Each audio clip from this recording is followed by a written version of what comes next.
శ్రీ పరాభవనామ సంవత్సర సాముదాయిక ఫలితాలు. పరాభవనామ సంవత్సరం ప్రారంభమే గురువారము ప్రారంభం కాబట్టి, గురువు అంటే బృహస్పతి కాబట్టి ఈ సంవత్సరము రాజు గురుడు బృహస్పతి. రవి మేషరాశి యందు ప్రవేశించేటటువంటి రోజు ఏదైతే ఉందో ఆ రోజు దినాధిపతి మంత్రి అవుతారు. రవి మేషరాశిలోకి ప్రవేశించేది మంగళవారం కాబట్టి మంత్రి కుజుడయ్యాడు. అయితే విశేషం ఏంటంటే రాజు గురుడు, మంత్రి కుజుడు ఇరువురికి కూడా మిత్రత్వం ఉంది, శత్రుత్వం లేదు, శత్రువులు కారు. కుజుడు గురుడు కూడా శత్రువులు కాదు కాబట్టి రాజుకి మంత్రికి సమన్వయం ఉంది. కాబట్టి పాలకులైనటువంటి వారు సమన్వయంతో ముందుకు వెళతారు, ముందుకు తీసుకువెళతారు. కాబట్టి ప్రజలను అన్యోన్యము సౌఖ్యదాయకంగా ఉంచడానికే ఇరువురు కృషి చేస్తారు, రాజు మంత్రి కూడా. అయితే రాజు బృహస్పతి కొన్ని విషయాలలో మంత్రికే ఎక్కువగా ప్రాధాన్యం ఇవ్వడం జరుగుతుంది. ఎందుకంటే సైన్యాధిపతి ఆయన ధరణీ గర్భ సంభూతం, ధరణి భూమికి నుండి పుట్టినటువంటి వాడు, ధరణిని ఏలేటటువంటి వాడు, సర్వసైన్యాధ్యక్షుడు. కాబట్టి గురుడు బృహస్పతి విద్యావంతుడు, బ్రాహ్మణ గ్రహము. కాబట్టి యుద్ధతంత్రాల విషయానికి పోకుండా ఆయన సూచన మాత్రము చేయడము, బాగా దూకుడుగా తీసుకువెళ్ళేటటువంటిది మంత్రి అయినటువంటి కుజుడు మాత్రమే. ఈ సంవత్సరము మన యొక్క భారతదేశంలో, హిందూ దేశంలో తప్పనిసరిగా దూకుడుగా వెళ్ళేటటువంటి సేనా నాయకుడు కి రాజు చెప్పినట్లుగానే యథోచితంగానే చేస్తాడు. రాజు ఒకటి చెప్తే మంత్రి ఒకటి చేసేటటువంటి తత్వం కాదు. ఎందుకంటే గురుడికి కుజుడికి ఉన్నటువంటి మిత్రత్వ రీత్యా మంచి పనులు చేయడానికే కానీ రాజుకు చెప్పకుండా ఎటువంటి పని చేయడు. రాజు కూడా ఎటువంటి అన్యాయము అక్రమమైనటువంటి సూచన చేయడు. బృహస్పతి దేవగురుడు కాబట్టి సాక్షాత్తు బ్రాహ్మణ గ్రహము, పురుష గ్రహము, దేవతలకే మంత్రిత్వం వహించినటువంటి ఆ మహానుభావుడు, ఆ దేవ గురుడు మనకు రాజు అవడం, రాజాది నవనాయకుల్లోనూ మనకి ఈ సంవత్సరం శుభసూచకము. పరాభవము నామ సంవత్సరము అండమే కానీ పరాభవం జరుగుతుంది అండమే కానీ పరాభవం ఎవరికి జరుగుతుంది? పరాభవం మనకి జరగదు. మనని అవమానిద్దాం అనుకునేటటువంటి వారికి పరాభవం జరుగుతుంది. అది వ్యత్యస్త ఫలితంగా కూడా మనం తీసుకోవచ్చు, వ్యతిరేకార్థంలో కూడా తీసుకోవచ్చు. పరాభవం మనకి జరుగుతుందని కాదు, మన మీదకి అన్యాయంగా అక్రమంగా వచ్చినటువంటి వారికి, మన దేశం మీదకి దండయాత్ర చేసినటువంటి వారికి, లేదా మన అన్యాయంగా అక్రమంగా మనని పాడు చేద్దాం అనుకునేటటువంటి వారికి పరాభవం కలుగుతుంది. కాబట్టి ఇది శుభసూచకమే. పరాభవ నామ సంవత్సరాన్ని గురించి భయపడక్కర్లేదు. అలాగే సంజ్ఞానంలో 5 రకాలుగా ఉంటాయి. యద్వత్సరోసి, వత్సరోసి అని 5 రకాలైనటువంటి దేవతా నామములు కాటకాల్లో ఉన్నటువంటి సంజ్ఞానంలో చెప్పడం జరుగుతుంది. కాబట్టి ఆ యొక్క యద్వత్సరము అనేటటువంటి 5 ఆ విభాగాల్లో యద్వత్సర నామకము, అనలుడు అగ్నిదేవతడు, అగ్ని ఈ సంవత్సరం రాజుగా ఉన్నాడు. కాబట్టి మనకి ఎటువంటి ఆ అగ్నికి పరస్పరము దగ్గరగా ఉండేటటువంటి వాడు అగ్నిర్మూర్ధ్వ కుజుడే. కాబట్టి అగ్నిదేవతాకంగా ఉన్నటువంటి ఈ సంవత్సరము కుజుడు ఎంతో ప్రభావంగా ఉంటాడు. కుజుడు బాగున్నటువంటి వారు రియల్ ఎస్టేట్ రంగంలో వృద్ధిలోకి వస్తారు, భూమి ధరలు పెరుగుతాయి, భూమిని కొన్నటువంటి వారు లబ్ధిని పొందుతారు. ఈ రకంగా ఇల్లు లేనటువంటి వారు కుజగ్రహ ప్రభావం చేత ఇంటి వారు అవుతారు, ఇల్లు కొనుక్కుంటారు, లేదా స్థలాలు కొనుక్కుంటారు, లేదా పొలాలు, ఉద్యానవనాలు కూడా కొనుక్కునేటటువంటి అవకాశం ఈ యొక్క అనల దేవతాత్మకమైనటువంటి ఈ సంవత్సరంలో ఈ కారకత్వంతో గోచరింపబడుతున్నది. అదేవిధంగా ఈ సంవత్సరం యమునా నది పుష్కరాలు. యమునా నదిలోకి బృహస్పతి ప్రవేశించేత కర్కాటక రాశిలోకి ప్రవేశించినప్పుడు, బృహస్పతి కర్కాటక రాశిలోకి ప్రవేశిస్తే యమునా నది పుష్కరాలు, అదే సింహరాశిలోకి ప్రవేశిస్తే రాబోయే గోదావరి నదీ పుష్కరాలు, అదే కన్యారాశిలోకి గురుడు బృహస్పతి ప్రవేశించినట్లయితే కృష్ణానదికి పుష్కరాలు. కాబట్టి ఈ సంవత్సరము కర్కాటక రాశిలోకి ప్రవేశిస్తున్నారు. కాబట్టి బృహస్పతి జూన్ 1వ తారీఖుని రాత్రి ప్రవేశం జరుగుతోంది కాబట్టి 2వ తారీఖు నుంచి జూన్ 2వ తారీఖు నుంచి జూన్ 13వ తారీఖు వరకు యమునా నదికి పుష్కరాలు జరుగుతున్నాయి. యముడు అనేటటువంటి వారు యవలలు కాబట్టి, యవల జననము కాబట్టి వారిరువురు కవల పిల్లలు, సూర్యభగవానుడి యొక్క పుత్రికాపుత్రులు కాబట్టి వారు పరమ పవిత్రమైనటువంటిది. మరీ ముఖ్యంగా శ్రీకృష్ణ పరమాత్మ కూడా ఆ యొక్క మధుర, బృందావనము, ఆగ్రా ఇత్యాది ప్రాంతాల్లో సంచరించేటప్పుడు యమునా నదీ స్నానం ఆచరించేవారని, అంతేకాకుండా ఈ యొక్క పురాణ శ్రవణం శుకయోగేంద్రులు కానీ మరొకరు సూతుల వారు కానీ సౌనకాది మహర్షులందరికీ చెప్పేటప్పుడు మొట్టమొదటిగా వచ్చి శ్రోతగా యమున వచ్చి తొలి శ్రోత అయి పురాణ శ్రవణం చేసి భాగవత శ్రవణం చేసిందని చెప్పుకుంటారు. ఈ యొక్క యమునా నది యమునోత్రి అనేటటువంటి హిమాలయ పర్వత శిఖరముల మీద, సానువుల మీద నుంచి జాలువారి అక్కడి నుంచి అనేక రకాలుగా వస్తూ ఉత్తరవాహినిగా ఉన్నటువంటి సరస్వతీ నదిలో, గంగా నదీ సంగమంలో, ప్రయాగరాజ్లో, అలహాబాద్ ఉత్తరప్రదేశ్లో ఉన్నటువంటి ఆ ప్రయాగరాజ సంగమం దగ్గరకు వచ్చి అక్కడ కలిసిపోతుంది ఆ యమునా నది. కాబట్టి ఆ ప్రయాగలో స్నానం చేసినప్పటికీ, లేదా మీరు యమునా నదీ పుష్కరాల సందర్భంగా యమునోత్రి వెళ్ళి మీరు స్నానం ఆచరించి పితృదేవతలకు పితృకర్మలు ఆచరించి మీరు కనుక ఇదైనట్లయితే జీవన్ముక్తులవుతారు. మీ పితరులందరూ కూడా తరిస్తారు. వారి ఆశీర్వాద బలం చేత వివాహం కాని వారికి వివాహం జరుగుతుంది, సంతానం లేని వారికి సంతానం కలుగుతుంది. మరీ ముఖ్యంగా సోదరుల యొక్క భ్రాతృ స్నేహము వర్ధిల్లుతుంది. ఎందుకంటే మన కార్తీక మాసంలో చెప్పేటప్పుడు యముడు మరి సోదరైనటువంటి యమున వద్దకు వచ్చే కదా భగినీహస్త భోజనం చేస్తాడు. కాబట్టి ఆ భగినీహస్త భోజనం చేసి ఆమె పిలిచినప్పుడు ఆ యమధర్మరాజు వచ్చి ఆ యొక్క కార్తీక శుక్ల విధి రోజున వచ్చి ఆ భోజనం చేసిన తర్వాత ఆమెకు వరాన్ని కూడా ప్రసాదిస్తాడు. కాబట్టి ఆ యమునా నదిలో స్నానం చేసిన వారికి యమబాధలు కూడా ఉండకుండా ఉంటాయి. కాబట్టి ఈ యొక్క సంవత్సరం యమునా నది పుష్కరాలు.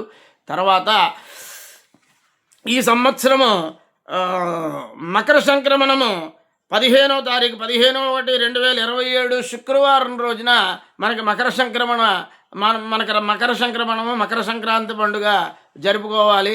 అలాగే ఈ యొక్క సంవత్సరము 12 రాసుల వారికి అంటే మేషాదిగా మేషము, వృషభము, మిథునము, కర్కాటకము, సింహము, కన్యా, తుల, వృశ్చికం, ధనస్సు, మకరం, కుంభం, మీనరాశుల వారికి ఆదాయ వ్యయాలు, రాజపూజ్య అవమానాలు ఎలా ఉన్నాయి అంటే కందాయి ఫలితాలు కూడా ఏ విధంగా ఉన్నాయంటే మేషరాశి వారి ఆదాయం 11, వ్యయం 5, వృషభ రాశి వారి ఆదాయం 5, వ్యయం 14, మిథున రాశి వారి ఆదాయం 8, వ్యయం 11, కర్కాటక రాశి వారి ఆదాయం 2, వ్యయం 11, సింహరాశి వారి ఆదాయం 5, వ్యయం 5, కన్యారాశి వారి ఆదాయం 8, వ్యయం 11, తులారాశి వారి ఆదాయం 5, వ్యయం 14, వృశ్చిక రాశి వారి ఆదాయం 11, వ్యయం 5, ధనురాశి వారి ఆదాయం 14, వ్యయం 11, మకర రాశి వారి ఆదాయం 2, వ్యయం 8, కుంభరాశి వారి ఆదాయం 2, వ్యయం 8, మీనరాశి వారి ఆదాయం 14, వ్యయం 11.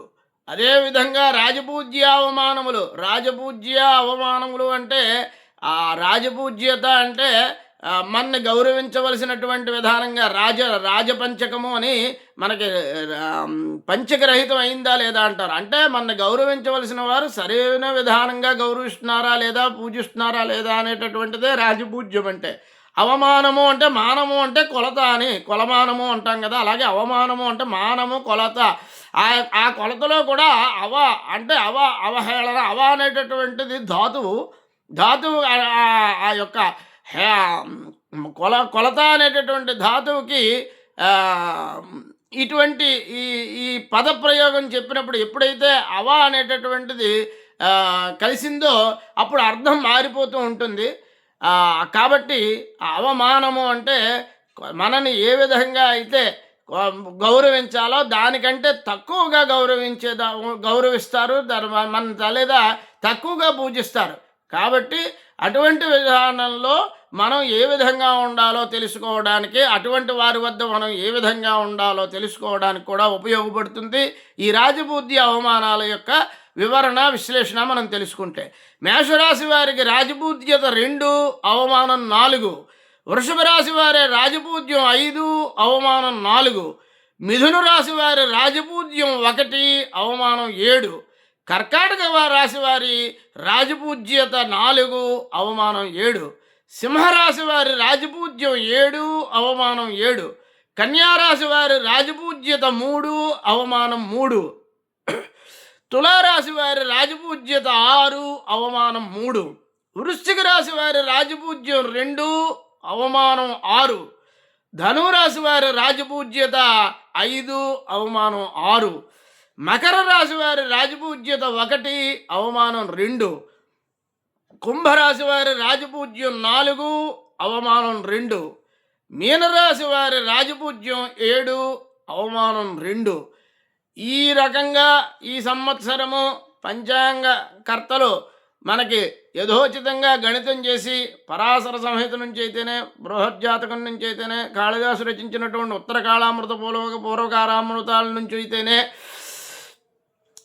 ఇటువంటివన్నీ కూడా మనకి చెప్పినటువంటి జ్యోతిష పండితులు చెప్పినటువంటి, పరాశరుడు చెప్పినటువంటి వాటిని బట్టి మన పంచాంగకర్తలు ధర్మసింధు, నిర్ణయ సింధు, ధర్మ ప్రవృత్తి ఇత్యాదుల యొక్క గ్రంథాలన్నింటినీ కూడా సమీకరించి క్రోడీకరించి మనకి సూక్ష్మంగా అందించినటువంటి ఒక గొప్పదైనటువంటి ఫలితాలు. ఇకపోతే కందాయి ఫలితాలు అంటే ఈ 0 అనేటటువంటి మొదటి 3 రకాలుగా ఉంటుంది. 3, 4, 12 మాసాలకి, మొదటి 4 మాసాలకి ఒక రకమైనటువంటి ఫలితాన్ని పొందుతాము అని కందాయి ఫలితాలను ముందు నుంచి ఇవ్వడం జరిగింది. అలాగే ఆ కందాయి ఫలితాల్లో 0 ఉంటే శూన్యమైనటువంటి ఫలితం అని, కొన్ని సున్నాలు అయితే అనారోగ్యం అని, కొన్ని చోట్ల 0 వస్తే ధన నష్టం అనేటటువంటి విషయాన్ని కూడా మనకి సూక్ష్మంగా పంచాంగకారులు, స్మృతికారులు, తర్వాత ఋషీశ్వరులు, మునీశ్వరులు మనకి చెప్పబడ్డది. అటువంటి కందాయి ఫలితం అశ్విని నక్షత్రానికి 4, 2, 4. భరణి నక్షత్రానికి 7, 0, 2. కృత్తిక నక్షత్రానికి 2, 1, 0. రోహిణి నక్షత్రానికి 5, 2, 3. మృగశిర నక్షత్రానికి 0, 0, 1.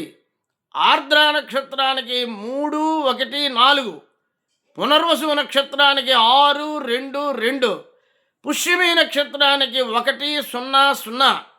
ఆశ్లేష నక్షత్రానికి 4, 1, 3. మఖా నక్షత్రానికి 7, 2, 1. ఉబ్బా నక్షత్రానికి 2, 0, 4. ఉత్తర నక్షత్రానికి 5, 1, 2. హస్త నక్షత్రానికి 0, 2, 0. చిత్రా నక్షత్రానికి 3, 0, 3. స్వాతి నక్షత్రానికి 6, 1, 1. విశాఖ నక్షత్రానికి 1, 2, 4. అనురాధ నక్షత్రానికి 4, 0, 2. జ్యేష్ఠ నక్షత్రానికి 7, 1, 0. మూలా నక్షత్రానికి 2, 2, 3. పూర్వాషాఢ నక్షత్రానికి 5, 0, 1. ఉత్తరాషాఢ నక్షత్రానికి 0, 1, 4. శ్రవణం నక్షత్రానికి 3, 2, 2. ధనిష్ట నక్షత్రానికి 6, 0, 0. శతభిష నక్షత్రానికి 1, 1, 3. పూర్వాభాద్ర నక్షత్రానికి 4, 2, 1. ఉత్తరాభాద్ర నక్షత్రానికి 7, 0, 4. రేవతి నక్షత్రానికి 2, 1, 2. ఏమిటి ఈ 2, 1, 2 అనుకుంటున్నారా? ఇందులో బేసి సంఖ్యతో ఉన్నటువంటిది. అంటే ఉదాహరణకు 1, 3, 5 ఇత్యాది బేసి సంఖ్యలు అయితే ధనలాభాన్ని, సమసంఖ్యలో 2, 4, 6 ఇటువంటి కనుక మనకి చెప్పినట్లయితే సమ ఫలితాన్ని, 0 వచ్చినట్లయితే శూన్య ఫలితాన్ని ఇస్తాయి.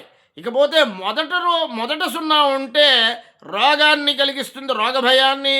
మధ్య 0 మనోభీతిని, చివరి 0 హానిని తెలియజేస్తాయి. ఈ ఒక్కొక్క సంఖ్య 4 మాసముల పాటుగా ఫలితాన్ని అందజేస్తాయి అని మనకి స్మృతికారులు, పంచాంగకర్తల ద్వారా మనం తెలుసుకున్నాం. ఇకపోతే రాబోయేటటువంటి ఈ ఎపిసోడ్లో ప్రతి రాశి వారికి రాశి ఫలాలు ఈ సంవత్సరం ఎలా ఉంటాయి అనేటటువంటిది మరో వీడియోలో తెలియజేస్తాను.